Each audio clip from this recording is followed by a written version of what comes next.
bonjour. Je m'appelle Zakaria Ornani, je suis expert numérique responsable et Green IT. Et je vais être là aujourd'hui pour vous parler un petit peu de l'IA éco-responsable, ce terme qu'on croise pas mal sur LinkedIn notamment. On va voir si c'est une utopie marketing ou plutôt une réalité. Voilà, on va principalement parler des empreintes environnementaux de l'IA et ce que ça représente. On est là pour 10-15 minutes de presse. Alors, le problème initial, c'est le problème de réchauffement climatique, bien sûr. C'est l'urgence environnementale qui nous a poussé à se poser des questions, à essayer de trouver des solutions. Donc là, un petit gif animé qui est issu de NASA, qui a été publié en 2017, si je ne dis pas de bêtises, qui montre l'évolution des anomalies de température sur le dernier siècle. On voit bien qu'il y a un shift du bleu vers un rouge, un orange foncé, voire rouge, sur ces anomalies de température. Ce qui nous intéresse dans notre cas, c'est la part du secteur numérique dans ces émissions de gaz à effet de serre. Et un chiffre que vous connaissez probablement, c'est 4% en 2021 des émissions de gaz à effet de serre étaient liées au secteur numérique. 4%, c'est énorme en réalité. C'est quasiment le double de ce que produit un secteur comme l'aéronautique civile. Mais ce qui est encore plus problématique, c'est la cadence de croissance de ces émissions, qui sont estimées de 7 à 9% annuellement. En réalité, les 4%, on était plutôt sur du 1% sur les années 2000, de 3% sur les années 2010, et on est passé à 4% sur les années 2020. Donc voilà, il y a une croissance très très forte des empreintes environnementaux liées au secteur numérique. D'où justement l'urgence de se poser des questions et de trouver des solutions. Et donc l'apparition on parle beaucoup plus de termes et de notions comme le numérique responsable, le Green IT ou encore les conceptions des services numériques, voilà, qui sont censés être des démarches d'amélioration continue. Donc on n'intervient pas juste en amont ou en aval en mode pompier, mais améliorer de manière continue l'empreinte environnementale des services numériques. Ce qui va nous intéresser pour ce talk, c'est les impacts environnementaux liés à l'IA. Voilà, donc l'IA, une petite définition, c'est l'ensemble des théories techniques visant à réaliser des machines capables de simuler l'intelligence humaine. Donc on ne parle pas juste d'automatiser des tâches, mais plutôt de s'approcher vers cette connaissance, vers cette autonomie, vers cette intelligence humaine. Pourquoi je dis ça? Parce que le terme IA en soi, c'est un coup de marketing. En réalité, l'IA n'existe pas. Enfin, disons qu'il y a 3 types d'IA plutôt. Mais on parle souvent d'IA de manière globale que de type d'IA ou de niveau d'IA. Il y a le ANI ou le Artificial Neural Intelligence, le AGI, le Artificial General Intelligence, et le ASI pour le Super Intelligence. En fait, le ANI, c'est ce qu'on a de démocratiser le plus de nos activités, dans nos organisations, c'est un peu comme, par exemple, le système de pilotage automatisé d'une Tesla. Donc, une voiture qui est entraînée sur des milliers, voire des millions de cas à réagir à des situations précise, et donc voilà, elle pourra le faire dans ces situations, par exemple pour se garer ou autre. Si on parle de AGI, c'est là on s'approche plus de l'intelligence humaine, de l'autonomie, c'est-à-dire l'intelligence artificielle est censée pouvoir s'adapter à des situations dynamiques qu'elle ne connaît pas. Et enfin le ASI qui est purement théorique pour l'instant, on n'a aucun produit qui se vante s'approcher du ASI, où voilà, le but c'est de dépasser les capacités cognitives des êtres humains et l'imagination de l'être humaine. Je parle de ces niveaux parce que si je vous pose la question, à votre avis, où se situent les LLM, notamment ChatGPT? En fait, on s'approche un peu des AGI, mais on est toujours pas là-dessus. Il y a tout de même des tentatives pour toucher aux AGI, par exemple AutoGPT, mais c'est pas toujours le cas. Voilà, donc je ne sais pas si vous connaissez ce monsieur, ça a été évoqué ce matin, son nom a été évoqué ce matin, c'est Jensen Huang, qui est le PDG ou le CEO de Nvidia, qui avait dit, il y a de cela, je crois, plusieurs mois, il a dit « Every single company, every job within the company will have IaaS instance ». Pour le coup, lui, il produit des cartes graphiques, donc ça fait ses affaires. Mais il se trouve qu'il ne dit pas n'importe quoi. Une étude qui a été faite par IBM a prouvé a révélé que 42% des entreprises intègrent déjà de l'IA dans leurs activités, et 40%, donc on a un total de 80% qui utilisent ou comptent utiliser l'IA dans les mois à venir. Voilà, donc ça se concrétise aussi sur comment les gens réagissent par rapport à ChatGPT. Donc, il y a un très beau graphique que j'ai trouvé sur Statista qui montre combien de temps on a eu, les services ont eu besoin pour atteindre le million d'utilisateurs. Et là, vous voyez que, par exemple, même si Instagram, c'est l'un des services les plus répandus, on a quand même passé 2 mois et demi à atteindre le million d'utilisateurs, alors que ChatGPT, il fallu juste 5 jours. Alors bien sûr, c'est pas les mêmes dates. En 2022, il y a beaucoup plus de moyens informatiques, etc.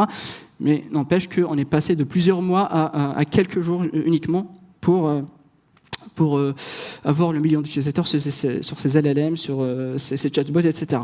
Et voilà, donc là je parle que de ChatGPT, mais j'ai mis des logos en bas à gauche pour illustrer les différents constructeurs, les différents LLM disponibles pour essayer justement d'avoir des parts de marché et de faire un peu la même chose. Voilà, maintenant, quand on a parlé un peu d'IA, des LLM, le but c'est de parler de mesures, donc mesurer l'empreinte environnementale de ces LLM et de cette IA. Et la notion de base pour parler de mesures, c'est la notion de cycle de vie, que vous connaissez peut-être.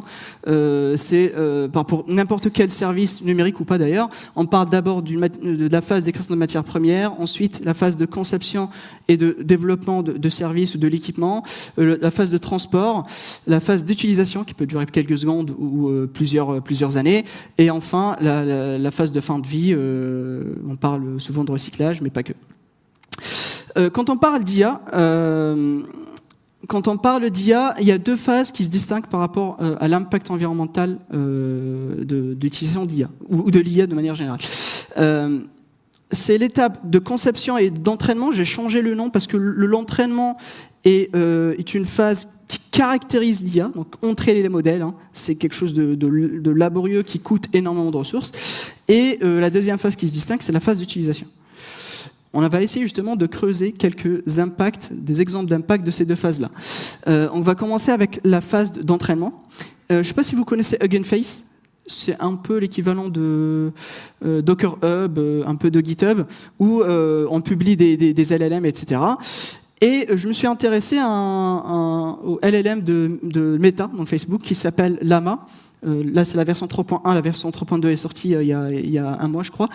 Et sur leur descriptif, ils disent « Training utilized a cumulative of 40 million GPU hours ». Donc, pour entraîner leur modèle, ça leur a fallu 40 millions d'heures de calcul.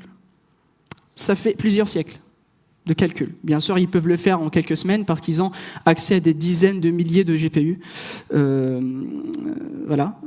Et donc, en termes de consommation énergétique, c'est écrit ici, c'est l'équivalent de 27 gigawattheures. Donc, c'est 4200 vols Paris-New York en aller-retour pour entraîner un modèle. C'est quand même énormissime. Donc là, on parle d'émissions de gaz à effet de serre. On parle maintenant, parce que c'est un impact multicritère, il n'y a pas que le réchauffement climatique et les émissions de gaz à effet de serre, il y a aussi, par exemple, l'épuisement des eaux douces. Et entraîner un modèle comme ChatGPT 3, ça a consommé l'équivalent de 700 000 litres d'eau. C'est juste énorme. Donc voilà, là c'est pour la phase d'entraînement. Sur la phase d'utilisation, si je vous pose la question, cette information a bien circulé, je crois, les 3 derniers mois, une requête ChatGPT consomme combien de fois de plus qu'une requête Google en termes d'émissions de gaz à effet de serre? Est-ce que vous avez l'information? La réponse est 60 fois. Donc voilà, c'est l'équivalent de faire 60 requêtes Google. Sachant que Google, c'est peut-être pas le moteur de recherche le plus sobre non plus. Hein. Mais voilà, c'est 60 fois. Et c'est aussi un post que j'ai croisé il y a 15 jours sur Twitter qui m'a fait marrer. Google qui achète 7 réacteurs nucléaires pour faire fonctionner son IA.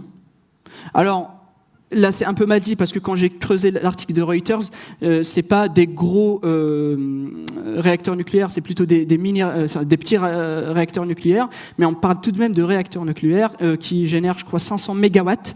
Donc c'est énormément d'énergie qu'ils vont déployer d'ici 2030. Donc c'est énormément d'énergie qu'on utilise à l'entraînement, mais aussi à l'utilisation.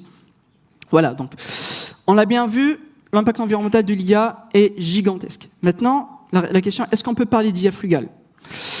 Alors, une toute petite bonne nouvelle, c'est qu'on commence à voir des petites initiatives pour essayer justement de tendre vers justement une IA frugale.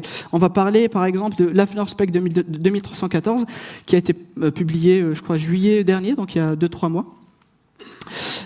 Et qui a pour but justement de préciser quelques bonnes pratiques pour réduire l'impact environnemental de l'IA. Donc parmi ces bonnes pratiques, on peut trouver par exemple la mesure. Bien sûr, on ne peut pas améliorer ce qu'on ne peut pas mesurer, c'est normal.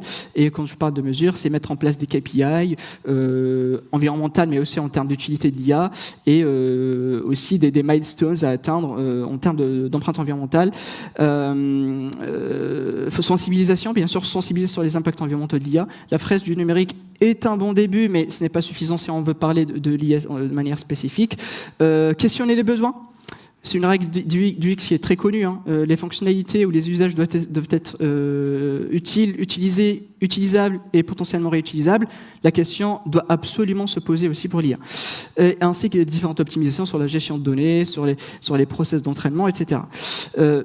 Sur la continuité avec les bonnes pratiques, on distingue 2 niveaux, donc le Green AI et le AI for Green. Le Green AI, c'est quelles sont les bonnes pratiques qu'on peut mettre en place pour réduire l'impact environnemental de l'IA. Donc là, c'est ce que je viens de dire, c'est la mesure, c'est la sensibilisation, c'est questionner le besoin, mais aussi les différentes optimisations, comme par exemple, ça inclut aussi l'optimisation hardware. Par exemple, la dernière gamme de GPU de NVIDIA qui nécessite 4 fois, qui consommerait en principe 4 fois moins de ressources pour faire la même chose. Faut juste faire attention à la phase de fabrication des équipements, qui est très très coûteuse. Si on prend par exemple l'exemple d'un smartphone, l'empreinte environnementale d'un smartphone sur l'utilisation est uniquement 10% par rapport à son cycle de vie. C'est la phase de fabrication qui compte. Donc acheter plus de matériel ou renouveler son matériel peut-être nocif plutôt qu'avantageux dans ce cas. Et on peut distinguer aussi le AI for Green, ou comment on peut utiliser l'IA justement pour réduire l'impact environnemental du numérique de manière générale. Par exemple, la gestion intelligente des bâtiments, refroidir intelligemment ou réchauffer aussi intelligemment, améliorer la gestion des déchets, le circuit de recyclage, etc. Donc il se trouve qu'il y a des utilisations de l'IA qui peuvent être bénéfiques en termes d'empreinte environnementale. Voilà, j'espère que j'ai pas trop dépassé le temps. Voilà, donc pour conclure, l'IA est certes un aboutissement technologique qui est très intéressant, qui va nous faciliter la vie dans pas mal de domaines. Par contre, son impact environnemental est juste énormissime. Et donc, il faut absolument justifier le besoin, mesurer ses empreintes environnementales avant de se lancer et mettre des chatbots pour nous dire bonjour. Et voilà. Et merci.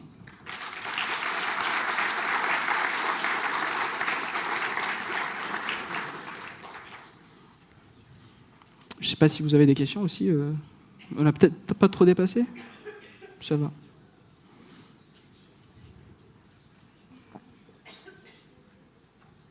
Bon.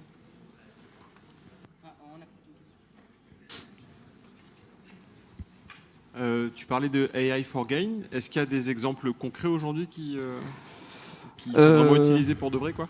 C'est vrai que c'est très théorique. En tout cas, il y a des marges d'amélioration qu'on sait tous, qu'on connaît tous. Si on parle de recyclage, par exemple, déjà la récolte, on récolte moins de 50% du parc informatique qui est recyclable. Et sur le recyclage, on recycle moins de 5% de ce qu'on collecte. Voilà. Donc, on sait qu'il y a un domaine qui est largement optimisable, largement améliorable, qui est le domaine du recyclage. On sait qu'il y a peut nous accompagner là-dessus, mais il n'y a pas d'implémentation concrète de ça. Merci.